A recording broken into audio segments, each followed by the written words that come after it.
Andy, are you watching the NBA Finals or the Stanley Cup Finals? We got two finals going on right now. They're both 3-0. It's I don't know. Are you watching any of these? No, I'm not watching them. I'm aware of both. I know they're both looking like sweeps. Surprised, that at least in the case of the Celtics, it's looking like a sweep. But yeah, they're both happening. I just can't get too excited about them. But look, hey, congratulations to the teams that are 3-0. I mean, Florida and give it to Edmonton. I was thinking as I was watching that, Dave. I mean, growing up, you and I, the Edmonton Oilers, right? I mean, Wayne Gretzky in his early days just Yeah. dominating the NHL. And it was a stacked team. It wasn't just Gretzky. I mean, he was amazing, but it was a stacked team. And they've been like 5 or 6 championships, I think, back in the day. I mean, they were a phenomenal franchise. So good to see them back in the finals, losing to Florida. Florida becoming an NHL strong team. It doesn't make sense to me. It never makes sense to me. But hey, exciting for Florida, exciting for Boston.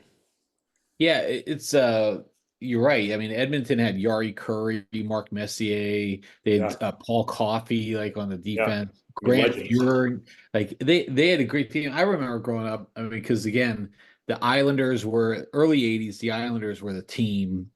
And then Gretzky's team took over from them and just dominated. But then and they've had some decent teams in between. But now you got this Connor McDavid kid, and he's like amazing now too. But Florida 3-0, up 3-0. Yeah, They went yeah. to they lost the finals last year. But sneaky is like you mentioned Florida. I mean, this is 2 years in a row for Florida. Tampa Bay had Right, been dominant for right. like they had won like 3 and 6 years or 5 years or something. So they'd been really good. For the NBA side, fuck Boston. So Here's everybody's like opinion. yeah, it is one of those things. Is like they haven't had a playoff in a or a championship in their team or in the city for 5 years. Oh, poor Boston. Yeah, Um, yeah. but this Celtics team though, it's been like 7 years where they've had Jason Tatum and Jaylen Brown, and they've come close a couple times. They've always had these flame outs that were pretty legendary. I guess it's just appropriate that they win this year. They have the best team for sure. I just don't care to be honest. Like I'll turn it on for about 5 minutes, watch a little bit. I just don't really care. So Yeah. But, um, but I mean, the cool thing, well, two thoughts, Dave, before we go. I know we got to shift elsewhere, but one, I love seeing young coaches, do well, especially like yep. Jason Kidd, former player, right? So you've got these two young coaches, leading the charge in the NBA, which I think is really cool. And I think a player coach, especially, just like I love Dan Campbell in Detroit, seeing it happen in the NBA right now, pretty cool to see on both sides, both teams. So that's fun to watch. But then sticking with sort of the nostalgic Oilers. I don't know when last time I went to a hockey game was, Dave, but I got to go last year with my boys to see a Caps game, and had a chance to meet Rod Langway, who's like the Oh, most legendary capital. legend, right? And so for those that are not Caps fans, don't know the team from days of old, like Rod Langway was one of the last guys in the league to be still be out there rocking without even a helmet on, right? He was just this brawler going around, this lanky looking redheaded guy, just going around mauling people on the ice.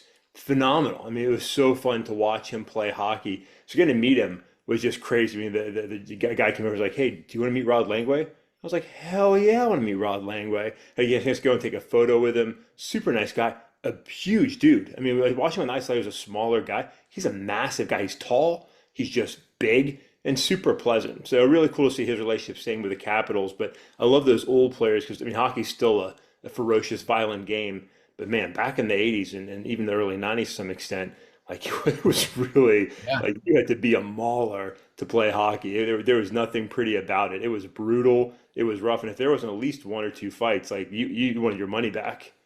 Well, we remember Slapshot, Andy. I mean, Yeah, like the movie Slapshot. yeah. I mean, talk about the Hanson brothers and all that other stuff. Yeah, yeah, for sure. Rod Langway, that takes me back. one of those last helmetless players and all that other stuff. So all fun stuff there. Andy, we do have to get into our 3x7. So, but good opening check in with the sports stuff, Andy. So let's go in our first topic here. We're going to start politics. Andy, did you go up to Capitol Hill yesterday? Kiss the ring? Did you No, air I really, grievances yesterday? yeah, I really wanted to, but no, I didn't make it. Sorry. Okay, well, Trump was up there yesterday, trying to bring together all the Republicans and to shame the ones who voted against him for voted for impeachment for him or did something. It's kind of comical, I think, to hear all the people skirting around. I saw a clip um, on YouTube or somewhere where, or maybe it was on one of the socials where in one of the committee meetings before the committee meeting, that one of the Democratic representatives said, "Hey, raise your hand if you had lunch with a convicted felon today," type of thing. So that look, these things are going to happen. I think the Democrats are struggling how to label a convicted felon Donald Trump. I've heard also some Democratic people saying the challenge is like, look, Bill Clinton in his time, he did all the same things that Trump did he did it with Monica Lewinsky. It led to his impeachment stuff, but he did all the same things that Trump has done. And so they don't really have a whole lot to stand on all these things. Look, that his convictions where they were, but this is a tough environment right now, Andy. Trump is going to Detroit right now, I think, to court some of the African American votes. There's a lot of negative polling for Biden up in that area, so that might be a winnable area for him. I think we're starting to get into the real campaign stuff now, Andy. So, where are you looking, or what are you thinking on the Trump front here? Well, I mean, the comparison to Bill Clinton. They were both screwing everybody they could, but but that goes to a lot of the presidents, right? I mean, I think Barack Obama came into the White House and left with his sort of character still intact, right? People hated him because people always hate the He's president. just a satanic worshiper, Andy. Yeah, exactly. So but that aside, but take most of the other guys, much and George Bush, to his credit too, also didn't have any like accusations of being a complete wreck in the White House, even though he's a fucking douche. But a lot War of these, criminal, Andy. Come on, let's go. War.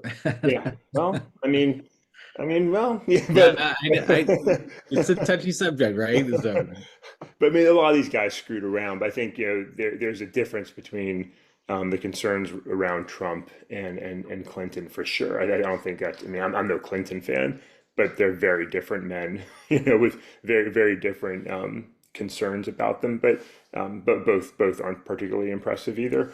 But with all this going on, it's hard to get a real gauge. There's so much contrary information on who's doing well, who's doing badly. But I think we are in the time season now. There's concerns for both candidates. They both really need to figure out how to get people to come out and vote for them. There's a lot of reporting that there's going to be a low voter turnout this year because people are just so uninterested, and so it really could come down to who can mobilize their voters and non-traditional voters to come out for them. So I think we are going to be seeing that ground game really, hard at work more than we do in the past. I think they're not going to be able to wait till Labor Day to come to like really step on the gas pedal. They're going to have to be out there working hard all summer long. And look, that hot summer sun, that's going to take a toll on Joe Biden. If you didn't see the video of Joe Biden not dancing at a recent church event with others, I mean, he looked like he was yeah. it was weekend at Bernie's, 100%. And then Trump, that guy he's already rambling nonsensical comments. Put a little more sun on that orange dome. He's it's going to be a tough summer for both of those guys. Yeah, look, I mean, speaking of the ground game, I mean, I'm getting things in my mailbox already about, hey, some of you are not registered, your household, there are members of your household not registered to vote. Please get in the vote.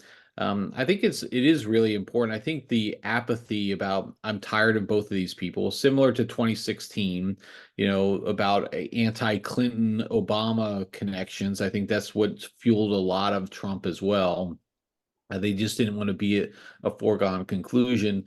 You have like look, the images are bad. I mean, Yeah, watch Biden go around, and for everything that they will want to tout and say, look, he's strong and vigor and he's got all this stuff. He's 80. Like, look, I mean, I'm not trying to take shots, but like that's what happens when you're 80. And look, your faculties start going. Go to have conversations with individuals, and you'll just see like that. And look, I'm not discriminatory or anything. It's just what happens in life. You start losing some of those things. Watch Trump. We joked about it last time. Watch Trump's Nevada speech. I mean, he was all over the fucking yeah, place. And this is a guy you want representing your country. I mean, just like, come on, let's go, everyone. I mean, and so I think either people will not wind up voting, which I don't know who that's going to benefit, to be frank, Andy. yeah, But there's also polling out there. It's to one of your earlier points. It's hard right now because like there's a lot of like this random poll here says Trump's losing voters in his home state. This random poll says Trump's losing older voters, but he's also getting younger voters, and he's also like until you're in that booth, it doesn't matter what you say. And again, traditional polling methods of calling up on a landline and trying to engage people, you're only getting a segment of the people who still have landline phones. And yeah, so it's a challenge right now, Andy, and I'm not really sure what to make out of any of it other than like here we go. I mean, the debates are coming up. So we'll see some things. We'll see polling in the immediate aftermath, and then really it doesn't kick off until Labor Day, and then yeah. the campaigns will go in full gear.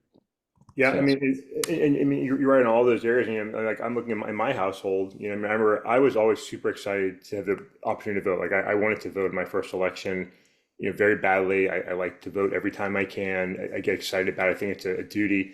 My youngest son, who's very politically aware, he's this would be his first presidential election he could vote in.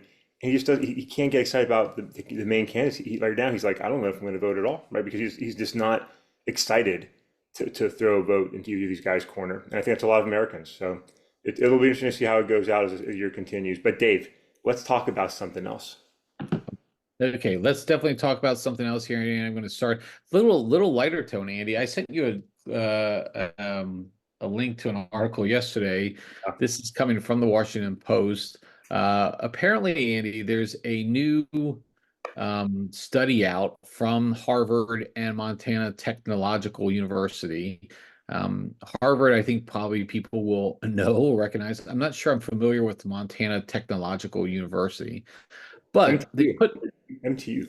Come on. yeah, exactly. MTU, the techies, I guess. I don't know what their. I wonder what their mascot is. I'll look that up here in a second. But we'll put forth a controversial hypothesis, Andy, suggesting that the presence of an unidentified, technologically advanced population living covertly among humans on Earth. Andy, we've seen this in science fiction a lot, but the Yeah, three hypotheses are there's individuals speculate that remnant forms, which could represent an ancient, highly advanced human civilization, might be living among humans today. The second one is underground non-humans, existence of an underground civilization, possibly descendants of unknown intelligent dinosaurs, Andy. yeah, And then hidden occupants, the third one is the presence of hidden occupants comparable to earthbound angels or fairies may have traveled to Earth from elsewhere. Andy, this is the one my 7-year-old daughter thinks is the most likely, the last one. She likes fairies though a lot too, though. But Andy, this is like V. When you think about some of these, yes. think about some of these science fiction shows. Like, what do you think about these three hypotheses? I don't know if like it's necessarily crazy, right? So I was going to go down one path, and then you mentioned V, and now I'm super excited. So let me come back to that because V was fucking awesome, right? I was too young to take. I was too young to watch it, so I had to watch it a little bit later. And oh, anyway, we'll come back to that. But this article talking about crypto terrestrials, right? I guess Bitcoin miners in truth, right? These crypto terrestrials, as they're dubbed, the line between science and religion isn't as big as people like to make it out. You know, people talk like they're very different things. They're both require a tremendous amount of faith, right? Whether you believe in angels and demons or you want to put your faith into science, To fully buy into either requires a tremendous amount of faith, and oftentimes you see a lot of similarity in both how incredibly wrong both are, and how there's constant progression, evolution in both religious and scientific understanding and beliefs, and some of the things that they hold on to. And so the idea of these alien creatures among us isn't that different than a lot of Christians' belief in angels being among us and still roaming the earth and spiritual planes. There's a lot of similarity. I don't know what to think of any of them, Dave.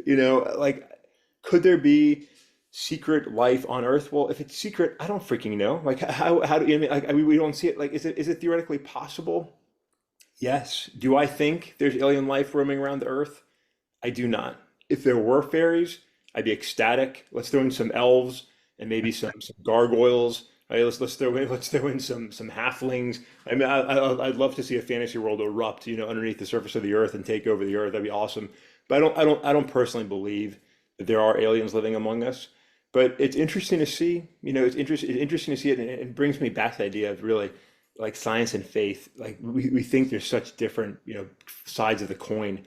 They really aren't. They really aren't. There's a lot of similarity between them, and this really, I think, kind of touches on that in a lot of different ways. But I'll stop there, Dave, to get your thoughts. Then we've got to talk about V for a second. Yeah, so the Montana technological, they're the ore diggers, Andy. So they are the ore diggers. But look, I just think when you talk about people living among us, there are too many freakish things that can happen that there wouldn't have been some sort of indication that we would have seen something like this in some way. Like how many accidents of just random accidents happen in like we would have seen something now unless their entire populace there's Yes. too much. I don't necessarily believe this. Underground stuff, Andy, again, unless they're living in the deep dredges of the water, again, I'm very like we've seen a lot of things where I just don't believe that somebody wouldn't have accidentally stumbled upon something. And look, in our age of smartphones, we would have seen a lot more of this kind of stuff. I mean, look at all the UFO sightings we're seeing. Now, that doesn't mean there might not be like a couple things here and there, but I think we would have seen more indicators of that. So I'd have to read the paper more. So, but back to V, Andy. So they did the original V, Yep. back in our growing up age. Then they did a remake of it with I can't remember her name, but like she plays Ryan Reynolds' wife in the Deadpool movies, who is just hotter than hell. And so like just love that. And so but I never got into it, to be honest. So Oh, so I don't know the new ones at all. Like I don't know the Ryan Reynolds wife reference. Like I don't know. I don't know that at all. To be honest, I missed that. But the original one came out in 1983. I was too young. Like it came out, I knew it. I knew it was happening. I went to watch it. It was on too late for me to enjoy the TV miniseries.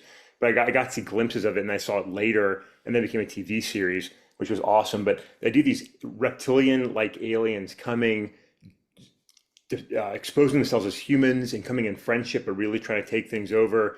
It was awesome, right? You had Mark Singer playing Donovan, Mike Donovan, the main character. He was awesome. Jane Badler's Diana, the leader of the aliens initially, and there was another lady that came later. This hot reptilian woman leading the charge. It was awesome sci-fi at a time when sci-fi kicked ass. I mean, we had V at that time. Star Wars, Return of the Jedi came out that same year.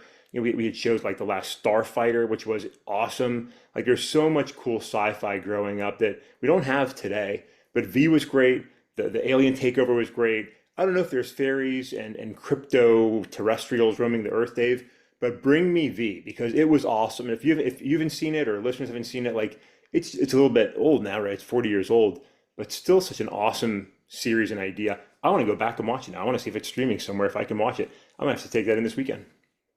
you're gonna have to take it in this weekend, Andy. I appreciate your passion. Speaking of the Last Starfighter, that was another good movie. Oh yeah. Nothing ever came out of that. But okay, Andy, we're at our 7 minute part here, so I do want to go into the last segment here. And Andy, there's just a couple different ways to go. Did you see? Oh, I kind of like doing like a little grab bag with this last segment here, but I do want to talk. We're getting ready to come up on 4th of July. There's a lot of parades that happen. There's a lot of great things that go on. We have a parade through our kids' parade. They do a walk through the neighborhood, wearing red, white, and blue, and all this other stuff. It's great. We put out all the flags and bunting. Baseball is a big thing. Pool parties, barbecues, all that other fun stuff. Also, the great Nathan's hot dog eating contest, Yeah, Andy. yeah. Big drama this year, Andy, Big, because big drama. Joey Chestnut is not allowed to participate this year, um, because of his connection to Impossible Burger. The Yeah. I don't know all the drama behind this, but it is gotten quite a lot of publicity. How are you on the hot dog eating contest? Now, look, Kobayashi, the other who was before Joey Chestnut, he retired, so he wasn't doing anything until this occurred. And then Joey Chestnut, your two biggest stars are gone. Yeah. I mean, that's crazy, Andy. The world of Major League Eating, literally the name of the governing body for these events, will never be the same, Dave. The MLE will never be the same. Yeah, I mean, I don't know what to say about these guys, right? I mean, I don't want to call them phenomenal athletes because they're not, right? But whatever they are, fantastic eaters. Like, have you ever seen Joey Chestnut consuming hot dogs? Oh, Like it's crazy. it's disgusting. I mean, Yeah. there's like wet buns and hot dog dribble coming down his face. Like it's hideous. Like the whole event to me is like absolutely gross, right? So, the controversy of Major League Eating, I love it. It's so quintessentially American and so brilliantly stupid. I love it. I hope this plays out all summer long. Andy, the soggy Soggy dogs, Dave. Soggy dogs. You is froze the on one me a that little bit there, like but okay, jump in, jump in. Sorry. he sticks those things in cups of water, squeezes them down, and just shrams them in his mouth. Like, I mean, it's Hand over hand, fist over fist, just stuffing disgusting. them in. I can hardly believe it, Andy. And so that's a big drama there. So I don't know how that's going to play out, Andy. But we also, I mean, so we'll see. But definitely a lot of drama on that front, Andy. So something to definitely be looking out for. Did you also see, Andy, the I wouldn't call him a streaker, but he jumped on the individual who jumped into a baseball game, ran out, greeted one of the players, then ran into the middle of the field, did a backflip, Yeah. and then promptly got tased by the police officer there. They didn't mess around there, Andy. They fucking went right for the taser. Did you see that? That was quite a It YouTube did, clip as well. yeah, great athleticism there by young Yeah.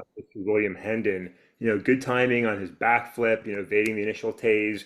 But look, I love watching this because one, so many times we see these yahoos running onto professional sports fields. Usually TV screens try to cut away from it. We take a commercial timeout. The leagues don't want to show it and get others involved in these types of activities. But it's so fun to see these guys get laid out, right? Because you end up in jail, right? I mean, it always Yeah. ends up badly for these guys. So you get the roar of the crowd, and a little bit of notoriety, but it doesn't go well, overall. So I think it's entertaining. The guy getting tased is pretty hilarious to me. Deserved, like get off the freaking field. But I much prefer it when it's an NFL game and you see somebody get laid out, by some Yeah. if they come off the sideline or something and just drills the guy. I love it. So, I thought it was hilarious. Some good pictures. Guy, I posted one yesterday saying it really needs a caption, and there was a pretty funny response to that. But I love seeing it happen, even though it shouldn't happen. It's wrong. It's stupid. But man, when these guys get punished, it's hilarious to me. Well, yeah, like what goes through your mind when you, because you're right. I mean, you wind up looking like an ass for one, and you usually get some bodily injury, Yeah, and you have jail time. You go to jail. Like, hey, honey, I came home from the. Can you come bail me out? I yeah, thought you were going to the baseball game. Well, I did, but then I decided to jump onto the field. When does that ever work out for you? But again, the memes after this are great. Johnny Bench, the Hall of Fame catcher for the Reds, captioned it, did it as a meme. And this guy is old. I mean, he's Biden and Trump era old, and but he has enough facilities to be able to point to a meme and make a meme of the guy getting tased in the face, his face when he's getting tased. Like that's a meme for life. I mean, he's just Yeah, going to look like a fucking clown. yeah, But I hope it was worth it so that he could do that backflip. There was also one, Andy, at the congressional baseball game. Speaking of getting laid out, I think 6 or 7 climate activists hopped down on the field and did. The police knew it was coming because they yeah. had like 7 or 8 of them over there already. The first guy who jumped down just got immediately decked, like Terry Tate level, like Yeah. Reebok. You forgot to turn in your TBS report, to and so that was great. So to your point, it is fun to see those guys get laid out and so on and so forth. So good times had by all, Andy. Anything else on those comments, Andy? Anything else you want to bring to the table on the grab bag? No, we love our sports, Dave, and we're sort of encouraging these idiots to keep doing what they're doing in one sense, but really just stay off the field. Don't bring your drones. Let the rest of us enjoy our games. We're not there to watch you be an ass clown. So, good fun entertainment, but stay off the field. Exactly. Okay, so Andy, we're going to stop this one a little early, and we'll reset. Andy, it's Father's Day weekend this weekend. Happy Father's Day to you. You've got 2 grown boys now, so happy Father's Day to you. Hope you guys do a fun thing on this. But we're going to go watch Inside Out too. I'm excited to go see that movie. So I'll let you know how that goes. Yeah, yeah. Give us a report there, Dave. That's my wife's very excited about that. It talks, the idea that it's there's an advisor to the show that's an IFS therapist, like as my wife is, and there's a lot of interesting language that goes along with that. And the idea of these parts of us, which basically those characters in the movie are. So my wife as a therapist is very excited about Inside Out, too here, and I'll be curious to hear your thoughts on it. I hope you guys enjoy the movie. I'm still trying to find a way to drag my wife to Planet of the Apes this weekend, so I'll let you know if that works out or not. Hey, you don't have to drag her. It's Father's Day. You say this is my right on Father's Day to go see that. You just lay down the law, Andy. Yeah, See how that works out for you. I might have to play that card on Sunday and drag my whole family along. Like, hey guys, respect your father. I'm gonna have to do that. So we'll see. We'll see where it goes. But Dave, gonna miss you next week. Happy Father's Day to you, and I hope you have a great week off. Looking forward to you coming back next Friday. I'll try and hold the fort down on Monday and Wednesday as best I can as I go solo. So you will be missed by me and listeners as well. Well, I know you do a great job, Andy. And again, on next Friday is our 100th episode. So we'll have to think about something to do during that. I wouldn't miss that for the world unless, of course, I get stranded. Andy, the last time I traveled internationally, I was in Costa Rica and I wound up getting stuck there for 3 weeks during COVID. So good times there. I am hoping that's not going to be the case this time. But Andy, with that, I'll catch up with you next time. Next Friday, that would be. Next Friday.